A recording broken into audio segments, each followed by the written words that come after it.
oh my God, it was a cult. I had no idea. I was in a polyamorous cult in Paris without realizing it because my French was so bad. I wasn't picking up on all the weird dynamics that were going on. Welcome to Normalizing Non-Monogamy, the podcast where we interview incredible people from across the entire spectrum of non-monogamy to hear their fascinating stories.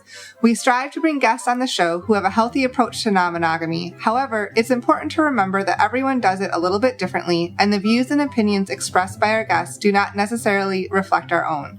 Additionally, we produce this show for entertainment purposes only. Please be aware that we aren't doctors or therapists. Consult a medical professional for anything regarding your health that you might learn about on the show. Enjoy! Welcome to episode 141. We're Finn and Emma, and today we have an interview with Zach. It's a super fun, crazy story. It is a little bit wild, and we will say that the timeline gets a little muddy, Yeah. but we do clear it up. So if you're lost, you will be found. Yeah. Also important to note that Zach was put in touch with us by Kat from episode 137, and he is the founder of the infamous Yale orgy team. We do talk about that quite a bit. So you're going to want to stick around. This is a wild adventure, and we're really thankful that Kat put us in touch with Zach and that Zach was willing to come on and share his story with us. So thank you to both of you. Yes. Before we get into the show, we just have a couple of announcements, as we usually do. The first is our meet and greet. So last Saturday, we had our meet and greet, and it was amazing. Our monthly meet and greet. Yes, our monthly meet and greet. So for the people who are like, oh, I missed it, I don't get to be a part of it, there's one next month. Right. So we had over 30 people join this time. They're getting bigger and bigger. We broke records. Yeah. We shattered the records. Yeah. And all kinds of different people, huge age range, some singles, some couples. It was diverse. Yeah. Let's just say it was diverse. Yeah. And fun. And fun. And we met some new people. We did. Well, we always meet new people on those. So that's awesome. So thank you to everybody who joined. We really, really appreciate it. If you're interested in joining one in the future, they are $10. And you can, we'll talk about how to get some discounts later, but you head over to normalizingnonmonogamy.com. That's our website. In case you didn't figure that out. And you click on the meet and greet tab, and all of the information is there, how to sign up and join. And we promise a fun time. Yeah, our next one is scheduled for September 19th. That's a Saturday. And so go over to the website and check it out. So if you want one of those discounts that we were just bragging about. Yeah. You could be one of the amazing, wonderful people who joins our Patreon, and you can get special discounts that basically offset the cost of Patreon for you. So there's really nothing to lose by doing that, and only things to gain, such as our monthly Q&As, which our next one is actually tonight if you're listening to this on August 26th. So go join right now. You can join and come join our Q&A. We will have another one next month. So the Q&As, we do one at 9 p.m. Eastern and one at 9 p.m. Pacific, and they're just a more informal discussion. Great time. We also have a women's group, and the next meeting has not been announced yet, but it will be in middle of September. And we just broke 100,000. Oh, I'm sorry, just 100. 100 patrons. So 100 patrons. That's amazing. We're so excited. Yeah. So we just, again, wanted to say a huge, gigantic thank you to everyone who helps make the community amazing. You know, we talk about the Q&As. It's really more of just a wonderful discussion and way to build community with people. Oh, and I forgot, you also get to join the MeWe group, which is just a chat group. Yeah. So check it out. We would love to have you be a part of it. And again, thank you to everybody who has already joined and is supporting the show and helping build the incredible community with us. So yes. Thank you for that. Head over to our website, normalizingnonmonogamy.com. Click on the community tab or the brand new Patreon tab. And just to make it a little more obvious. And it's pretty easy what to do from there. Then one final thing. From our sponsor. Yeah, a huge thank you to our sponsor, Alt Playground. If you're not familiar with Alt Playground yet, they are an online dating community, perhaps the greatest, most diverse, modern online dating website for non-monogamous people on the whole internet. Good description. Yeah, I came up with it myself. Thanks. I should be a marketing guru. They do bring in a lot of diversity, and part of that is that Swinger Safari is now part of Alt Playground. So they're bringing on other platforms to try to make an even bigger and diverse platform. Yeah, a couple of weeks ago, they brought on, was it Swingin' Mofos? Yeah, something like that. Another one. And they've acquired a handful, and we don't know this for sure, but we're going to throw out random speculations that there's probably others in the works. Seriously, have no idea. We could have made that up. But the point is they are trying to create the most diverse and, again, modern and vast array of non-monogamous people looking to meet other sexy non-monogamous people on the internet. If you want to check them out, you can go to their website, altplayground.net, or follow the links on our website, normalizingnonmonogamy.com. And with that, we will say... We should see how fast we can say that. Well, you did a pretty good job. With that, we will say thank you for listening to us, and we hope you enjoy this episode with Zach. Let's go. Awesome. Well, welcome to the show, Zach. We're excited to chat. You got referred to us. We got referred to you. I don't know which order makes sense, but by previous guest Kat from just a few weeks back. Yeah, links to her episode will be in the show notes. Yeah, and you are the captain and co-founder or founder of the Orgy team, and we're going to circle back to that question later on. But welcome to the show. We're happy to have you. Do you mind introducing yourself for the listeners? Yeah, my name is Zach. I am a 30-year-old practicing polyamory, I guess, as long as I've practiced relationships, and and I'm excited to be there. Right? Yeah. Awesome. Well, we're excited to have you. I guess take us back to the beginning. It sounds like it's been, like you said, since inception of relationships. How did you come to learn about non-monogamy? I guess, personally growing up, it wasn't a model that I knew existed necessarily. Me either. And so, not that we didn't discover it early, but it wasn't from the outset. So I guess, how did that come to be for you? Yeah. So I guess the more I reflect on like who I was growing up, the more like it feels inevitable that I would end up being polyamorous. It was just like, it was my destiny just because of the person who I always was and the world I grew up in. But, I've always wanted to do things different. Anytime in art class, a teacher would show us how to build something. And I'm like, I'm not going to do it that way. I'm going to do it totally differently. And inevitably it was a disaster, but I learned a lot from it. And I've kind of taken that sort of like model of thinking to just about every aspect of my life. Relationships, no exceptions. So like, I never like, there's the prescribed way to go about relationships. And I always like, no, I'm going to rethink it and do it my own way. And so that was kind of the precursor. And but I think back about like the actual practice of non-monogamy. And 6 years before I ever even learned the term polyamorous, I was a teenager in high school. I had fallen very much in love with someone who didn't want anything to do with me, and with the passion that only a teenager experiencing these emotions for the first time in his life could have. And that tends to happen in high school. Yeah, good times. Love it. So, yeah, I remember after months of just being tortured by this unrequited love and all the Rome, like building it up as this huge thing in my head, it occurred to me that what am I experiencing love, and what is it doing making me miserable, and what the fuck? I grew up in this very sort of hippie West Coast family where the only deity like I really grew up hearing about was love.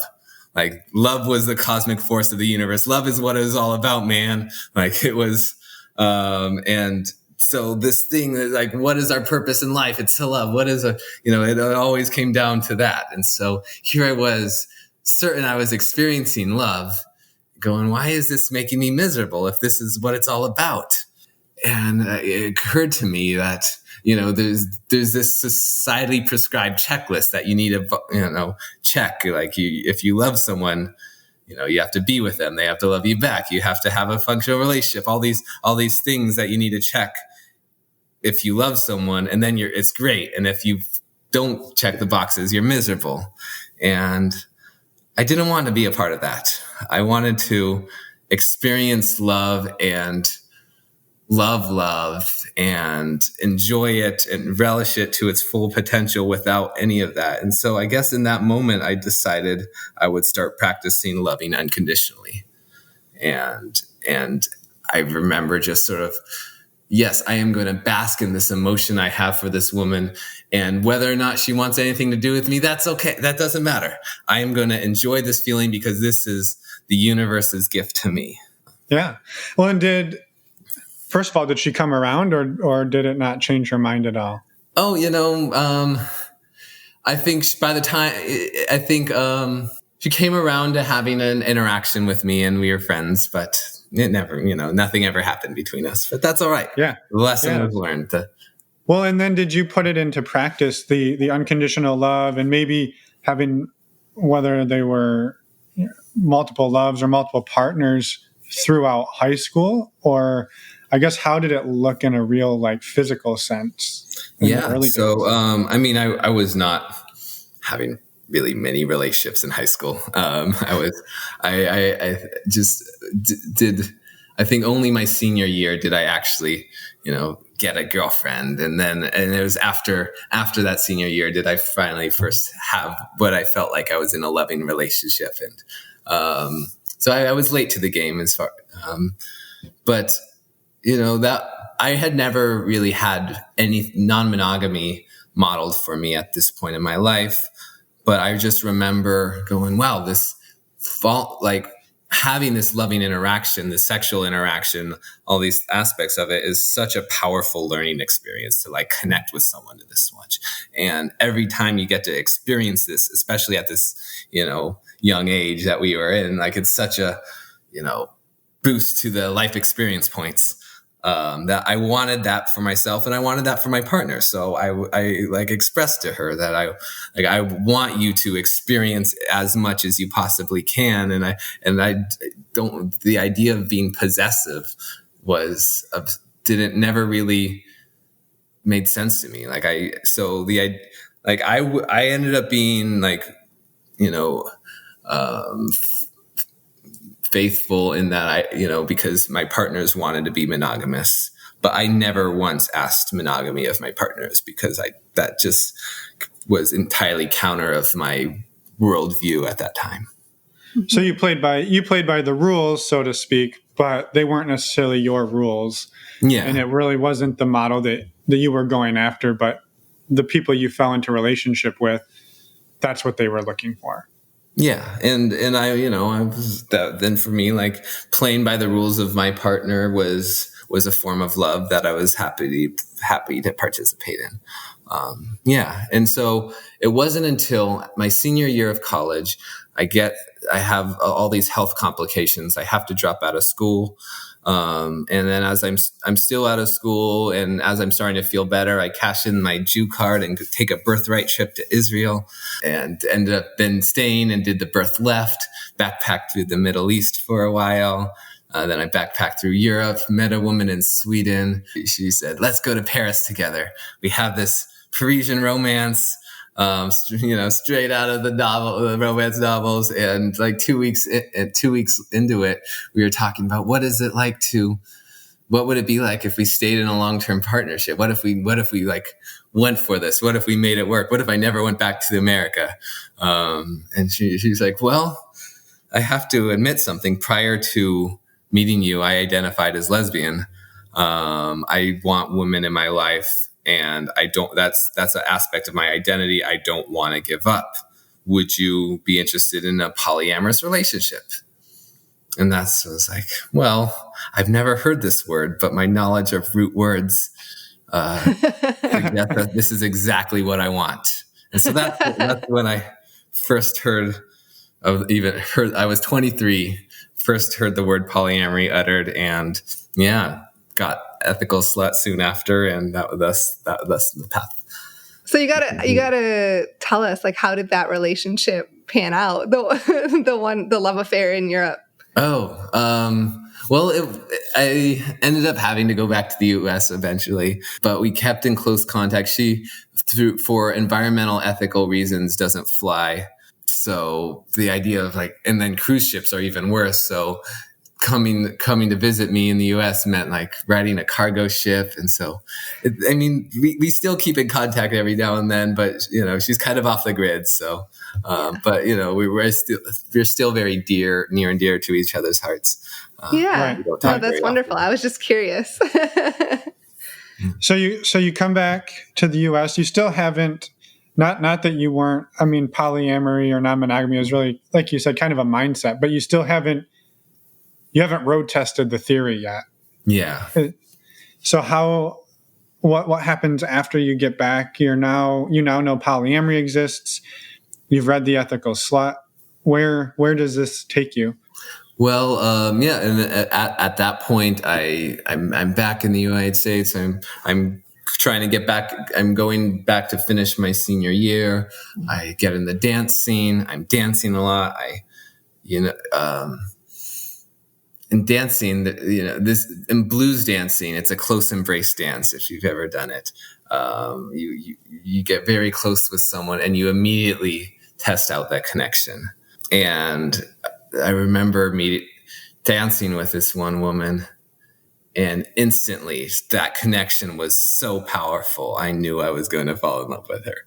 It was clear to me at that moment. Yeah. And she had also just had a very similar experience where she had a whirlwind affair with someone who introduced her to this word polyamory. And so we both, it was very natural that we went on to it together. It was a beautiful, dramatic relationship. She was a poet and had a lot of feelings, and I was also a very, chaotic human at the time. And it was a lot of lessons were learned the hard way, but it was quite the experience. So that was the first official relationship that you were in, where you were open and polyamorous actively in that relationship. Mm-hmm. Yeah. And then, that relationship continued in some form until I moved to Paris. When I spent a year in Paris after college, where I got involved into a poly pod there through, OKCupid. It's a great, best way to travel. You go somewhere, you meet one polyamorous person, and they introduce you to all their polyamorous friends, and then suddenly you have a full network of people in a foreign country who share your ethics and worldview. And so it's like couch surfing, but with an extra level of intimacy, maybe. No, actually, absolutely. That's how, both indirectly and directly got most of my places to stay for free, just by sleeping my way across Europe. That's amazing. I don't know if that counts as sex work or not, but we'll say it's fine. I'm going to give it the green light. So I guess, can you back up a little bit? So you met this dance partner and you jumped into your first non-monogamous relationship, and you said you learned a ton. There was a lot of experiences there. Do you mind taking us through maybe a little bit deeper into that, like what that looked like? And did you two actually, besides saying, well, we're polyamorous, did you actually test it and see what that would look like, and what did it look like? Yeah. She was a very beautiful person and very sociable. And so I remember telling her that she couldn't make me jealous. I've never once felt possessive. I've never felt jealousy in a relationship context. And whether she meant to or not, she kind of took that as a challenge. But at the same time, I was also in my senior year of college. And so we both had a lot of shenanigans on our own. Some worked out great, where we both felt like, yeah, we communicated super well. That was awesome. Go us. Some were absolutely explosive and created dramatic fights.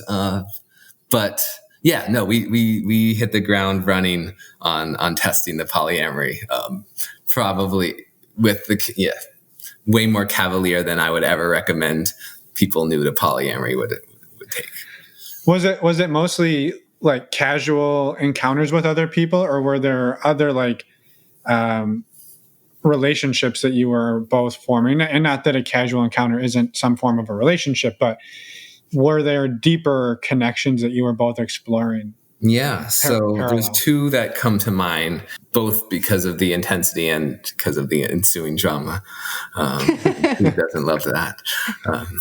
So on her part, before I left for the summer, I introduced her to a really close friend of mine, and I knew he was exactly her type. Tall, handsome, had an accent, and he kind of looked like James Franco. And so they started sleeping together. And when she came to visit me in Europe at the time, while she was this was in New Haven. I went to school in New Haven. That's where Yale is located, and they're known for their pizza. So she was going to bring me my favorite pizza to Germany, where I was.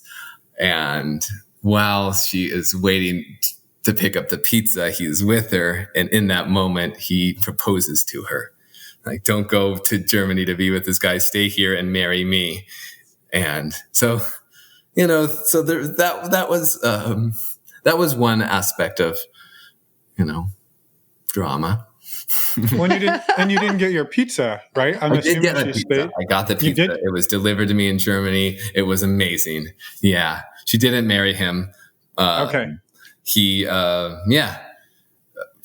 I had a conversation about it.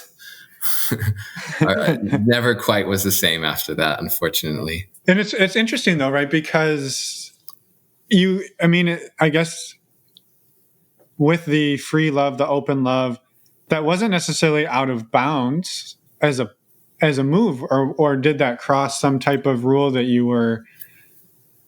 was in place? Yeah, that's a good question. I remember when I heard about it, I wasn't like mad per se. If anything, I felt I was impressed with him. Like, damn, that takes some gumption. Like, cool, man. Like, go you, power to you. But at the same time, like, if it was in a, sort of a open-hearted polyamorous sort of way, like, it would have been all good. But that he was not a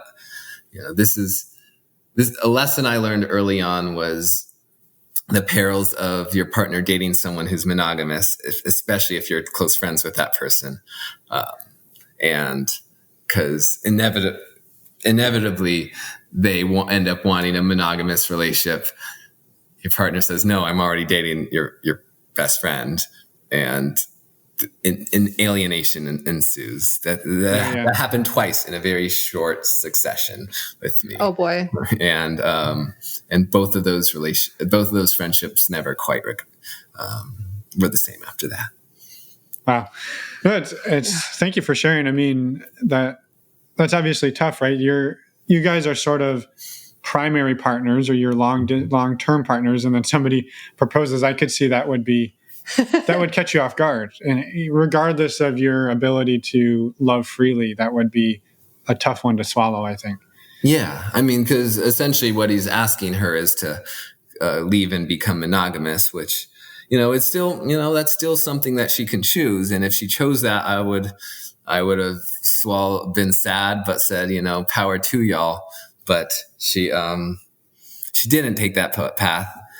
She stayed with me, and if he and I could have talked about it and stayed friends, it would have been all okay. But expecting that kind of level of emotional intelligence for people in their early 20s, new to all this world, is a lot. I definitely didn't possess it.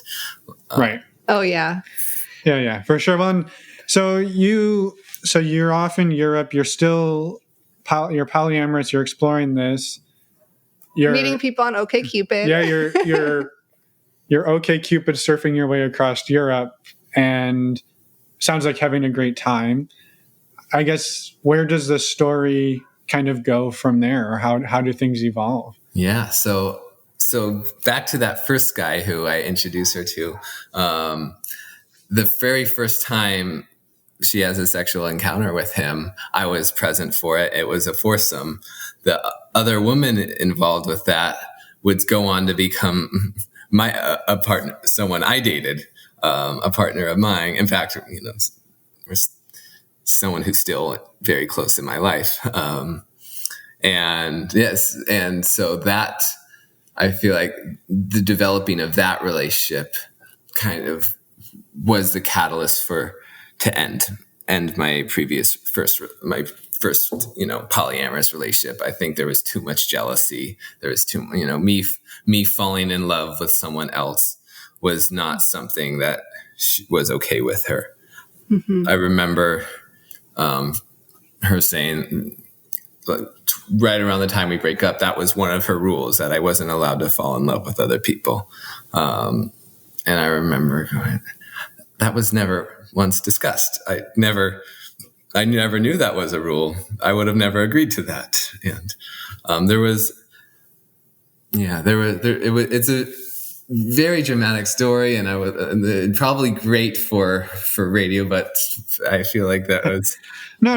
It's for their privacy, and that's totally fine. I think I was curious. You did say that she took the "you'll never be able to make me jealous" as a challenge, and then there was a lot of jealousy. Did she succeed? Oh yeah. She made me jealous. She also made me angry, which I had never felt anger in a relationship before. So that was kind of fun for me. What is this new emotion? I feel so much energy. I feel powerful, but also it's scary because I might say something hurtful. I channeled it well. When I was really angry, I would channel that energy into going and doing something nice for her. And I'm going to go to the store and buy her some chocolate just because I need to do something with this energy. Well, that's a really interesting and amazing way to handle anger. Don't get any ideas. I know. I'm when you get really angry, go and do something nice for the person that you're angry at. That's incredible. And takes a lot of personal reflection and personal push, maybe, to work past that, the negative, if there's, or negative feelings of whatever that made you angry, to turn it into a positive thing. Yeah. I was reading Way of the Peaceful Warrior at that time. And his sense, when the main character is really angry, and the sensei tells him, if you feel this energy, this is power. Do something good with it. And so that was kind of my approach to anger. That's amazing. Yeah, it's good advice. I mean, I can't argue with that for sure.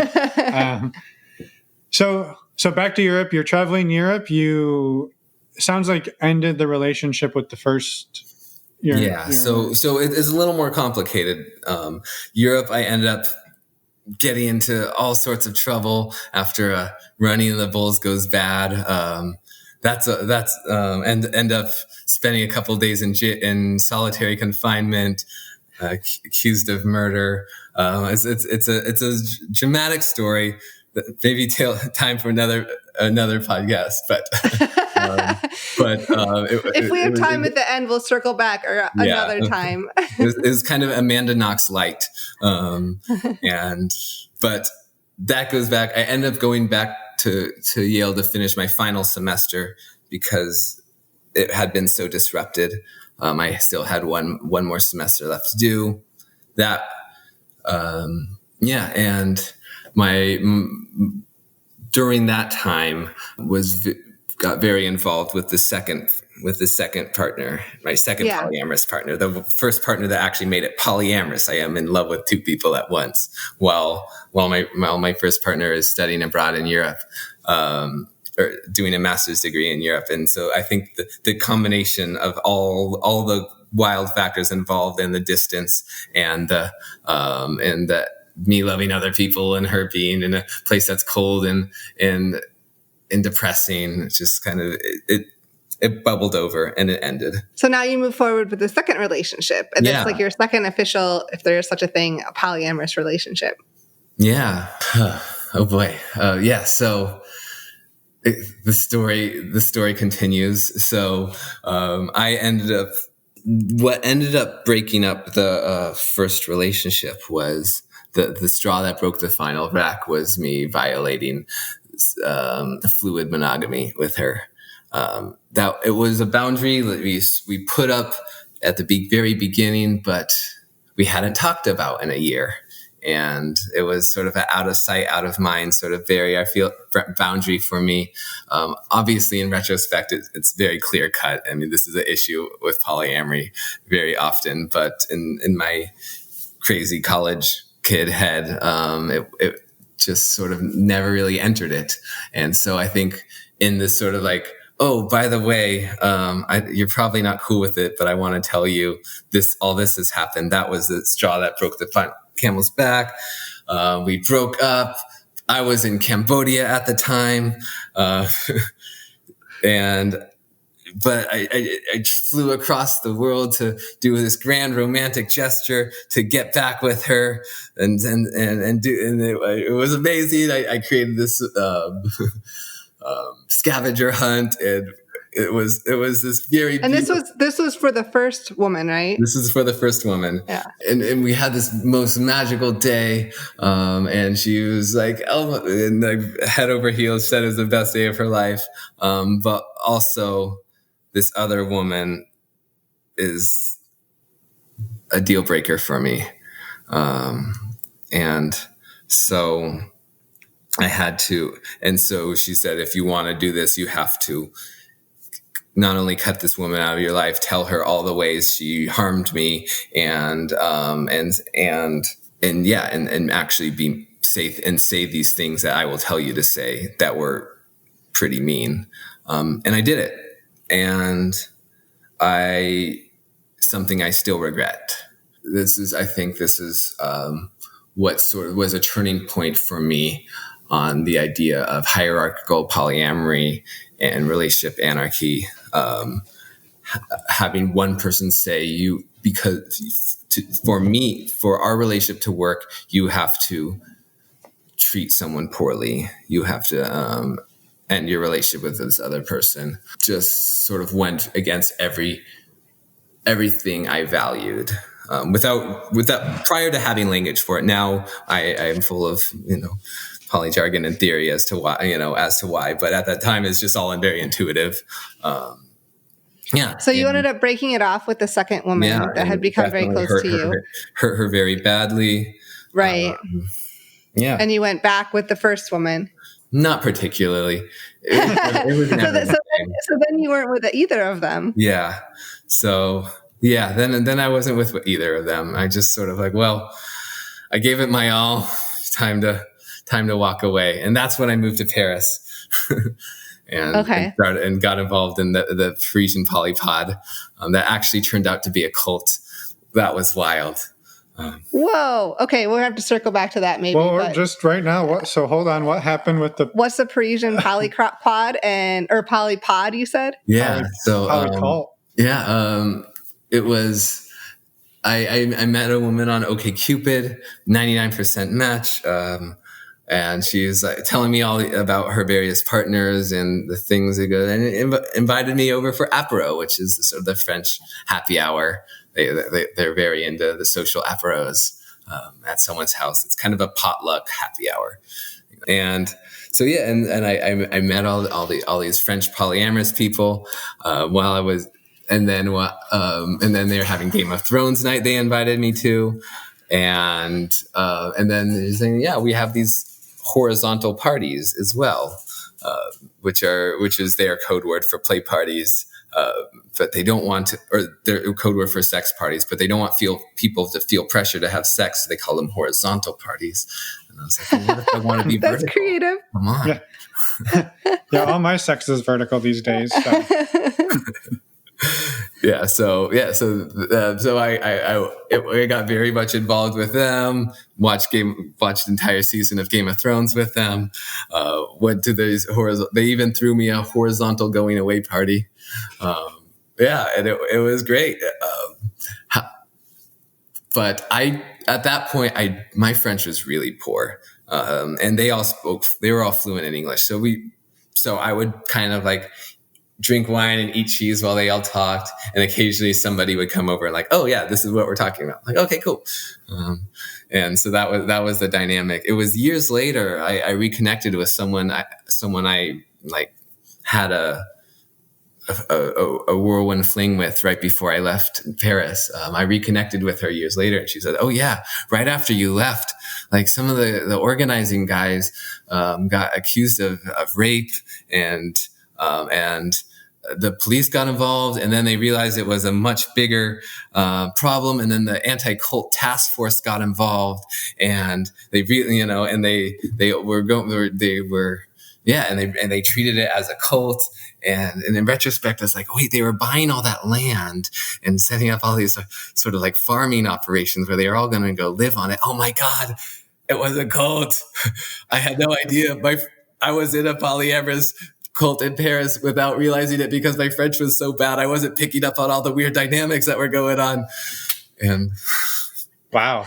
I was just curious, throughout that time, like through these parties, did you ever pick up on like consent issues or safety issues, or did everything seem like, again, knowing that your French was limited, did things seem to be going okay? Yeah, from my perspective, they seem great. I mean, like part of their shtick was that they were, very gung ho about the ethics and the philosophy. I feel what I discovered while living there is, despite the outdated historical reputation, that French are actually very societal. French society is very conservative socially, and so to be polyamorous is a big deal. And I guess to a degree it is, depending on your community in the U.S. It's the case here, but even in Paris it was a big deal, and so to defend themselves from all the naysayers, they got deep into theory. And so most of what being polyamorous in Paris meant was, debating polyamorous theory in poly cafes. And so, anyways, they were very gung ho on the ethics and the consent and stuff like that, as far as what was visible to me. Right. All the pernicious stuff was under the surface. Well, and like you said, maybe you would have picked up on it more if your French was better. Yeah, absolutely. Yes. And you know what? Everyone seemed weird there to me because it was a completely different culture that I was like, is it, is this weird or is it just French? I just assumed everything. Oh, I guess just whatever. It's a French thing. Right. Yeah. Right. Yeah. So really quick, just to maybe recap a very brief synopsis, because there's a lot of going overseas that I think. Yeah. You've traveled a lot. So it was, you went to Yale. Partway through Yale, you left and you were in Germany and Europe doing some traveling around, exploring on OKCupid. The woman brought you pizza and then went back to the US. Somewhere along that way, you broke one of the main rules, fell in love with somebody else and broke a rule. Somewhere in there, you wound up in Spain in a prison. Then you wound up in Cambodia. Then you went back to the U.S. to try and win over the first woman. Wound up breaking up with both women. Then you went to Paris to live. Wound up in a cult. And then as you left the cult, they threw you one last going away party, and you went back to finish your last semester of Yale. Did I do it? It was a tough challenge. You didn't quite get the timeline, but you got all the key features. Okay. All the key features, maybe a little bit different order. Yeah. All right. Dropped out of college, did the Middle East and Europe trip, had the whirlwind romance with the woman who introduced me to polyamory, went back to college to start my senior year, started my first polyamorous relationship. Yeah. Okay, I remember now. Damn it. Okay, keep going. I'm sorry. Went to Europe for the summer, where I got in all the trouble with the Spanish law, and had pizza delivered to me, and it was a great summer. Then went back to finish my last semester, that's when I was in the relationship with the second person, fell in love with her, broke rules. Then at the end of that year, I went to Asia with the first partner to her cousin's wedding. And where we traveled around, went to Thailand together. She went back to finish her master's program. I called her while we had the conversation while I was in Cambodia doing the Got it. Asia backpacking thing. And, and then I flew back to see her, to do the grand romantic gesture. And then to Paris. Before that, he ended up breaking up with both women and then went to Paris. And then to Paris. Okay. I forgot the Middle East trip, and that's my bad. So thank you for putting all the pieces, Humpty Dumpty's pieces back together. So how about after Paris? Can you walk us through up Paris till now? Where are you now? Oh, I've been in New Orleans. So while in Paris, one thing that kept happening was all these Parisian, this is 2016, would come up to me and was like, so explain this Trump guy to me. I'm like, oh, don't worry about it. He's not going to be president. And then as the year went on, they're like, if the one thing the French know, it's always count on America to make the worst decision. And they're like, I don't know. Well, we think he's going to be elected. We think he's going to be the next president. I'm like, he's not going to be president. And eventually I was like, screw it, I'm going back. And I joined Hillary Clinton's campaign. And I campaigned with her until the election. And after that, what do you do when you're feeling bad and have nothing to do? You go to New Orleans. So I went to visit my sister who was living there at the time. She's this badass civil rights attorney doing awesome work. And then I've been living there ever since. Awesome. Well, yeah. So one thing that we did glaze over was, you finished your degree at Yale? Mm-hmm. And somewhere in there you founded either an orgy team or an orgy club. Yeah, we're circling back to this. Oh, yeah. So we want to get the scoop on the orgy organization. Organization. The orginization? Yeah. So I love that it was introduced as the Yale orgy team, which implies competitive intercollegiate orgies, which is such a great thought. I love that. So no, it was an extracurricular club. I guess depending on what you're studying, might be curricular. But, so I remember my junior year of college, just realizing I wanted. Everyone at Yale was just hyper ambitious, hyper focused on these achieving society's definition of success, which felt so arbitrarily given to us based on whatever factors. And I really just had this sense that I just wanted to shake the dust a little bit, sort of open people's mind out to being just open people's hearts, open people's mind to just sort of not to look at their life as much bigger than that rat race. I remember not even having an articulation for it at the time, but just it was a very powerful desire I had. And one thing that is of long-standing proud tradition of Yale is their naked parties. They throw naked parties wherever. And I remember midway through my junior year, I finally got up the courage to go to a naked party. I finally said, I'm ready. I am going to do a naked party. And I went to my good friend who is an organizer, who I knew was an organizer of these naked parties. I said, I finally have the courage to go to a naked party. When's the next one happening? He's like, well, we don't have any naked parties scheduled soon, but me and a few friends are having an orgy tonight, and we're hoping to have a straight guy there. Want to join us? And I was like, I just finally worked up the courage to go to a naked party, and you're asking me to go to an orgy? It happens to everybody. I was already drunk at the time, and so sure. And I ended up having I remember just sort of walking into this dorm room that I was like, am I in the right space? And then I was like, well, I don't want to go in yet. I'm too nervous. I'm just going to go to the bathroom. And in the bathroom, there was 3 naked people there.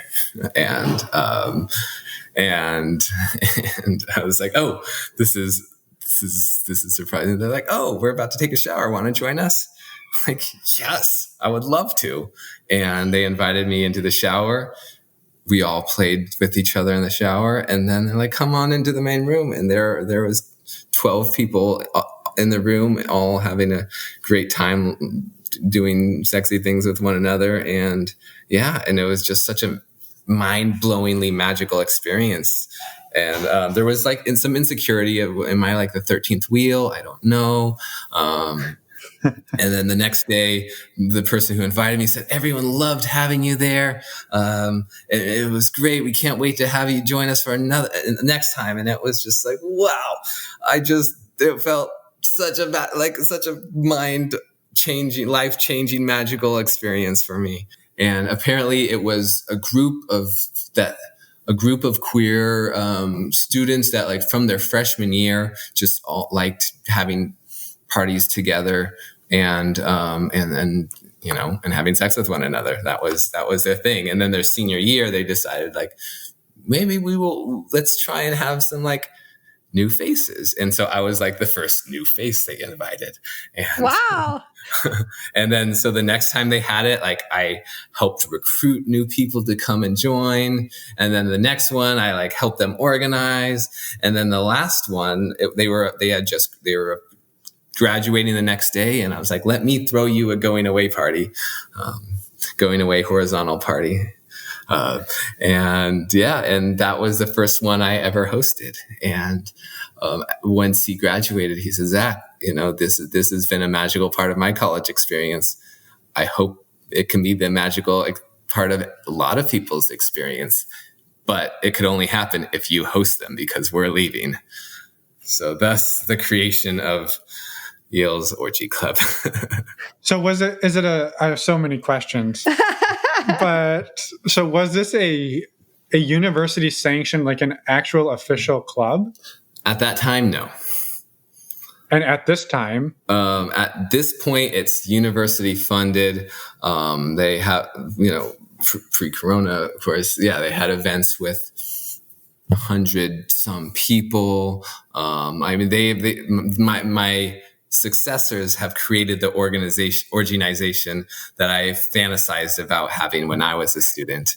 It's a beautiful experience. What is? Holy crap.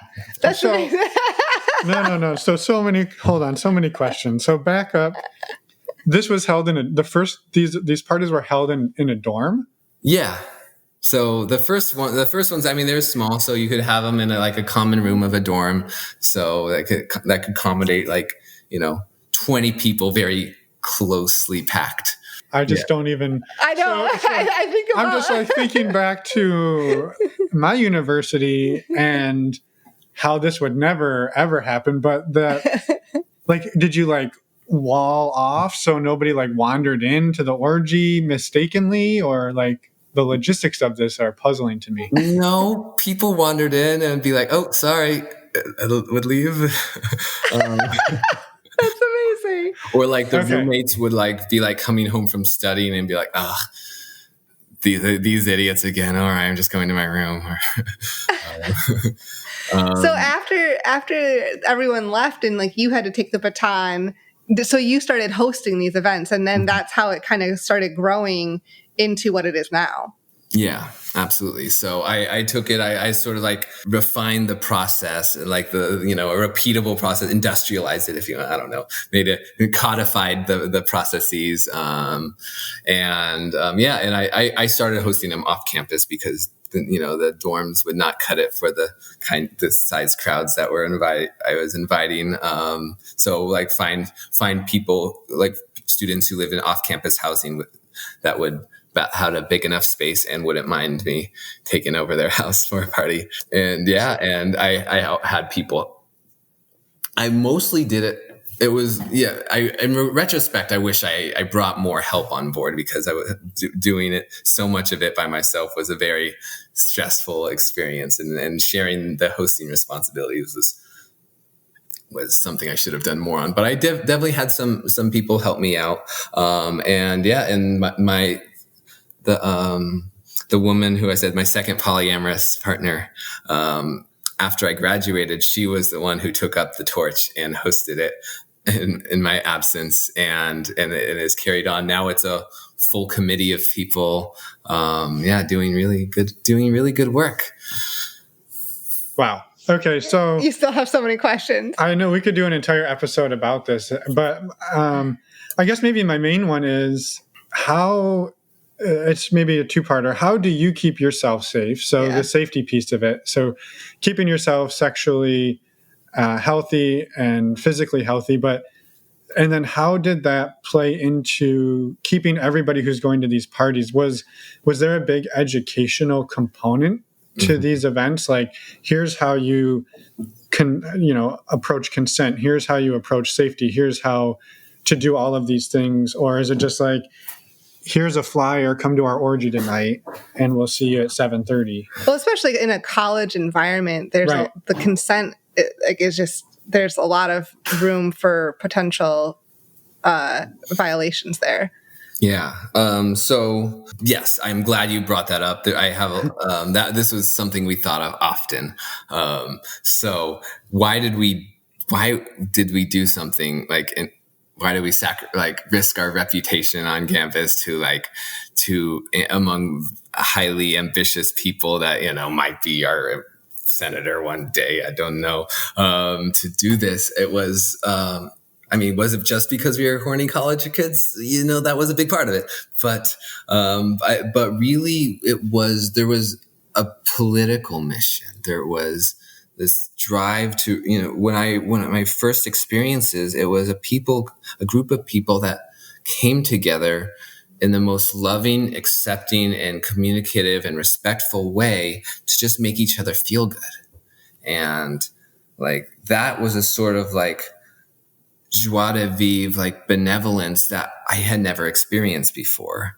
And I wanted to bring that sort of way of thinking to campus. I honestly felt like orgies made me a better person, and learning to communicate in the way required for it was in an environment where so many people only learned about the concepts of consent their freshman year. Like, how do we radicalize consent to really teach it in a hands-on way? So everyone who came, I gave them my individual spiel. I demonstrated this is a good, respectful way of consent. I the use of barriers were always was expected, if not, was expected. We had lots. I remember I went to we had a student health office, and they're in charge of giving away the condoms. And so I remember walking in one day and going, so tonight I'm hosting an orgy. And they got so excited. They're like, oh, great, say no more. And they ran back and they got a bag, and a big old bag full of condoms and lubes and dental dams. And all right, be safe, have fun. And so educate. It was it was relatively unorganized and chaotic. And if you saw this as an adult going to play parties, you'd be like, this is too much chaos. But for college kids, this was our organization. We had it had protocols, it had safety protocols. I was had somebody always in a fuzzy robe, monitoring, making sure people were all right, and we had plenty of protection distributed. And I was like, okay, we're and demonstrating, creating examples of good consent and radical communication practices that most students never have exposure to. Yeah. That's, it's, again, we could talk about this for days, but we won't do that. For the sake of time. But it sounds like, again, largely obviously it created a safe enough environment that the school was willing to sanction it as an actual organization, and it has sustained, years later after leaving. So, I mean, I guess that's a testament to how you were able to organize and impact people. Yeah. I mean, it wasn't entirely without incident, unsurprisingly. I mean, there were times where I had to ask people that were too drunk or too aggressive to leave. But in retrospect, I'm surprised there wasn't more. Right. Considering how chaotic. I think it was sort of I kind of stumbled into it on accident, but it was, a radical experience for that kind of community, that kind of setting, that kind of university culture. I remember my friend who she never ended up coming, but I invited her often. It was a subject she was very interested in academically, and she wrote about receiving an invite on a personal essay that she when she was taking a class taught by Howard Dean. Former DNC chair and presidential candidate. So she was in a seminar and wrote about the personal essay, wrote about being invited to it. And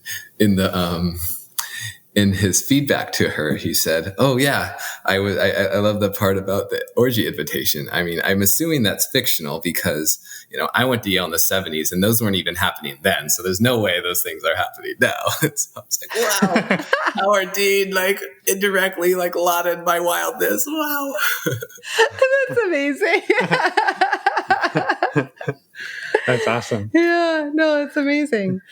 Right. Well, we could talk, like Finn said, we could talk about this for hours, but for the sake of time. I was just going to say that going to a school that was 70+% men, I don't think the orgy club would have worked out so well. It would have looked different.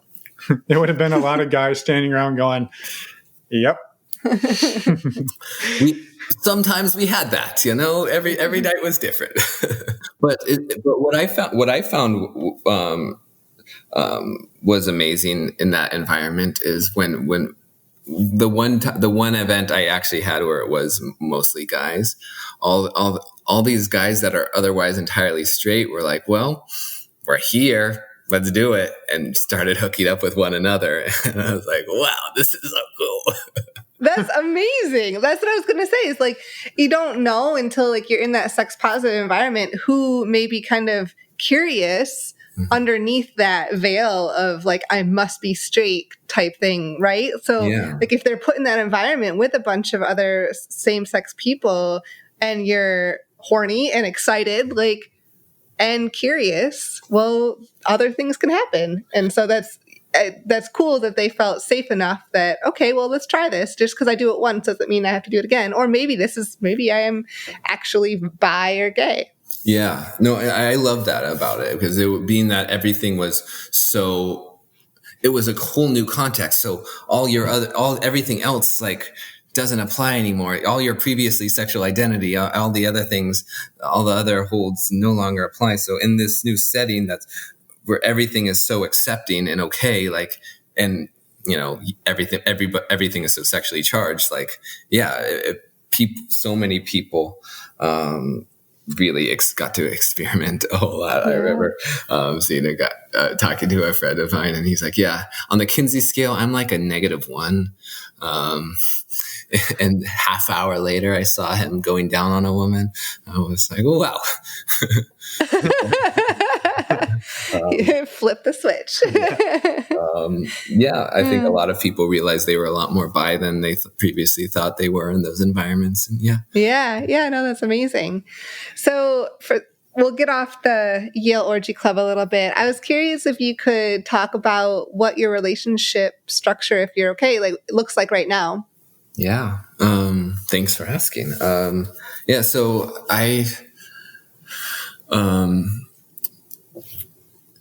I've always sort of, since, it's something I alluded to at the beginning, had this idea of rethinking everything I do. And in relationships, that has proven such a valuable thing over and over again, to break down the social script, to think about everything that's been engendered and internalized, having grown up in a patriarchal society, and so my relationships, both there's the universal manifestation of my number one mission is to bring love into the world. The sort of the hippie deity that I grew up with. What is life but to bring love into the world? And so polyamory on one hand is that, but also to really sort of, it's such a great vessel for really breaking down and granulating what is it we've been programmed to think and feel, and how can we deconstruct it and think and feel in ways that are, and live in a way that best serves us. So decolonializing relationships, and it's been a constant practice of that. And so for me, that's why I use the term relationship anarchy, because that's what it to me, that's my relationship with the word. That's what it is. It's breaking down everything we've been taught and really sort of like from that foundation, creating really like unconditionally loving relationships that work for everyone involved. That's a very floral way to not answer your question. No, you answered. You partially answered it. So do you, I guess in practice, do you have multiple partners at this moment? Yeah. So most of my time in New Orleans, I've been with, I've sort of had a main primary partner, and from the hierarchical days to nowadays, the terms primary and secondary no longer are like prescriptive, and now like descriptive. Like you're my primary, therefore you have these privileges. No, it's like I call you my primary because we spend all our time together, and if I was moving cross country, you'd contemplate moving with me, sort of right. That kind of relationship.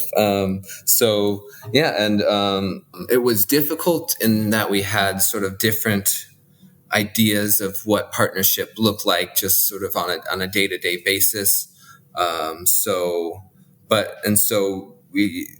we took some space and have now sort of recreated a relationship that really works for us. You would, in a descriptive term, it would probably be more of a secondary relationship, but it's still very loving. We still spend a lot of time with each other. Our chemistry is amazing. This past Mardi Gras, had a class Mardi Gras fling that turned into a real life fling that turned into a COVID quarantine fling. And we are still together. We are road tripping across the country together. And it's just a really absolutely amazing relationship that I get to experience right now. And the woman I mentioned previously, who took on the torch of the organization, we're still very much in each other's lives. Our relationship path has taken every turn imaginable, and it's been so many different things. But one thing it's always been is just loving, and with the exception of, the hurtful things I was manipulated to say to her, it's always been kind.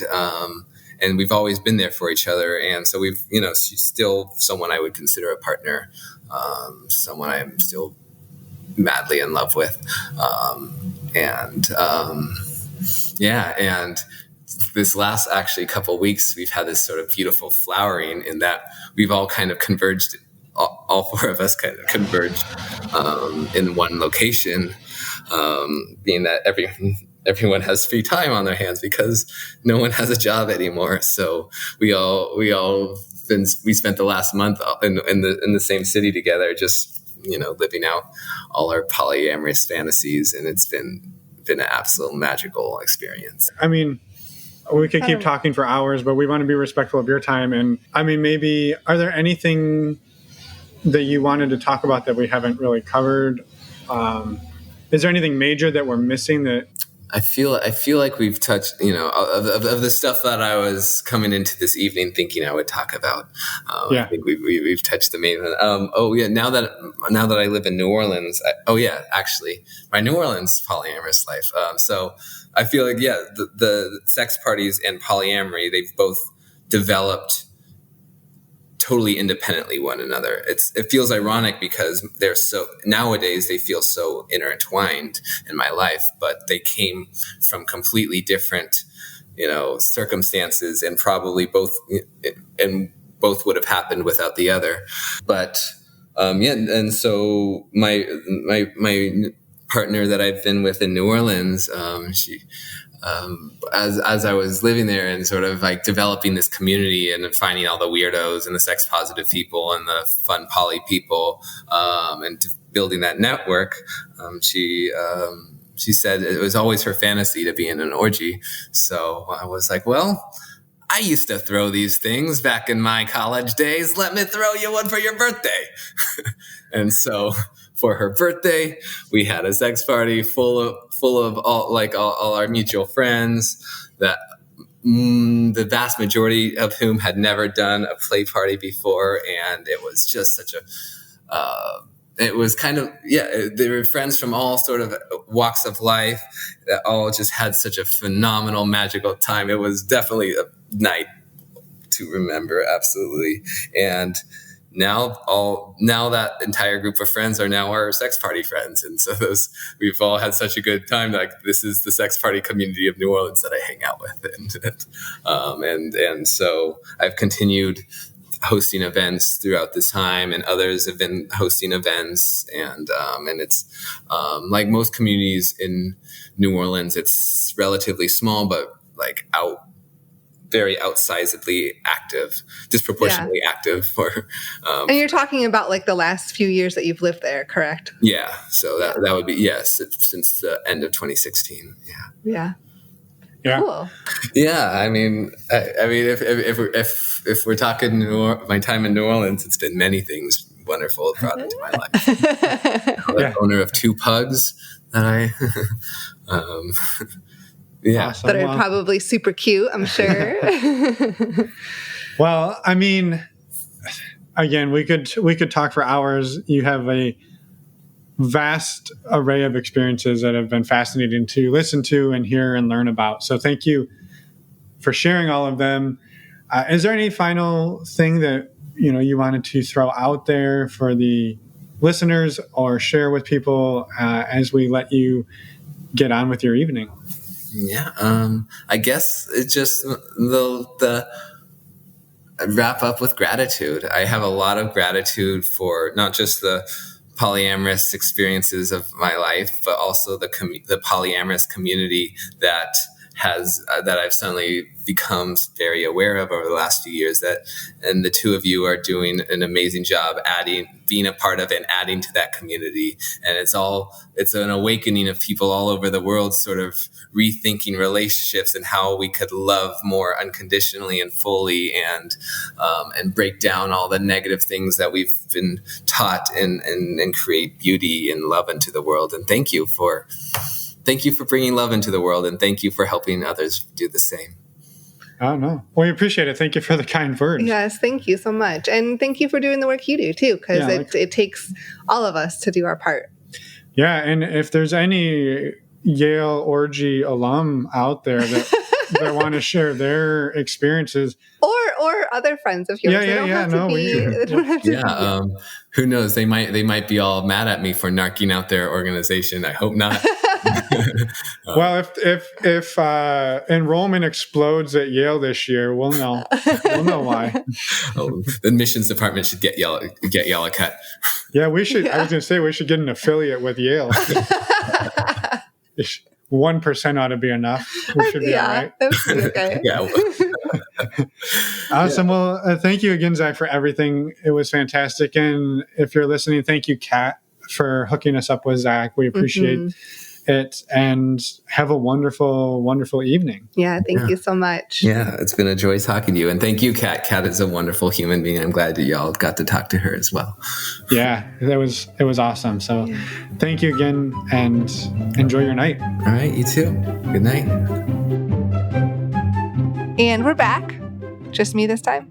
Yeah, because you hurt my feelings. Oh, jeez. No, I didn't. While we were gone, I was scolded for just being myself. No, that is so not true. You're lying. Yeah. So what you didn't hear were things that I had to cut out of the intro. Oh my gosh. Because they were not acceptable. All I said was that you use one phrase multiple times in a week, and that's... No. Okay. Nope. Okay. No. We're leaving this in here? Yeah. Yeah. So we're sorry, listeners, that you have to hear that we fight. You can't act like you're innocent, so... So thank you to Zach for coming on the show. For real, thank you for coming on the show, sharing your story. And yeah, we're super excited to get it out there. And can't thank you enough. Yeah. With that, we do have to thank one other person. Our sponsor. Our sponsor, Alt Playground. Not really a person, an organization. So thank you to Alt Playground again for sponsoring this episode. If you're interested in helping them create the world's most diverse and modern online dating site, head over to normalizingnonmonogamy.com, use the links there, or go straight to their website, altplayground.net, and you'll figure it out from there. Yeah, the other quick thing we wanted to just remind you of is that if you are looking to get tested for STDs, you can use the links on our website for stdcheck.com for $10 off your panel. And this is really nice because you can just go and get your blood taken and do your samples, and you don't have to actually explain to the doctor why you're getting tested. Because there's no doctor there. You just go, you meet with the phlebotomist, right? Which is one of my favorit words. You just wanted the choice or the chance to say that. Yeah, well, you go to a national lab like Quest or LabCorp, and it takes about 5 minutes. You're in, you're out. They don't judge you. They don't care what you're there for. They just want to get your blood and your pee and get you the hell out. We love it. We use it. As soon as we start meeting people again, we will be getting our blood and pee taken Jeez. And tested. We will.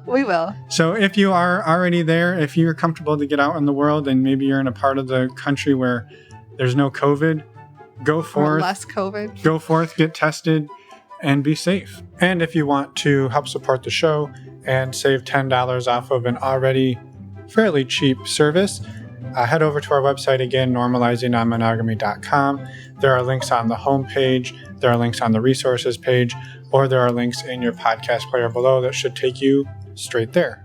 Also, next week, we have a double header. Monday. So Monday, we have a special episode with Rebecca. And then Wednesday, we have a special episode with a polyquad. And Rebecca is part of that polyquad. So. Not only a polyquad, they've all shacked up together. Yes. And then they added some others. Yes. And it's just nuts. So it's a wonderful conversation. Amazing. If you happen to still be listening at this moment, go ahead and reach out to us. Click on the Contact Us tab on our website and send us an email with the subject cupcakes to let us know you're one of the few who still listens, and maybe we'll solicit you to share your story, or we'll send you some swag or something. I don't know. Just to say hi. We'll figure it out. Yeah. But thank you for putting up with us. And if you forgot, website is normalizingnonmonogamy.com. And we'll stop dragging this out. Have a wonderful day. Yeah. Maybe we'll see you tonight at the meet and greet or at the Q&A. You can't say specific day because who knows when they're listening to this. Have a wonderful blank day. And we'll see you tonight at the meet and greet. God damn it. At the Q&A. We're falling apart. And we're just going to hit stop. Bye, everyone. Thank you for listening.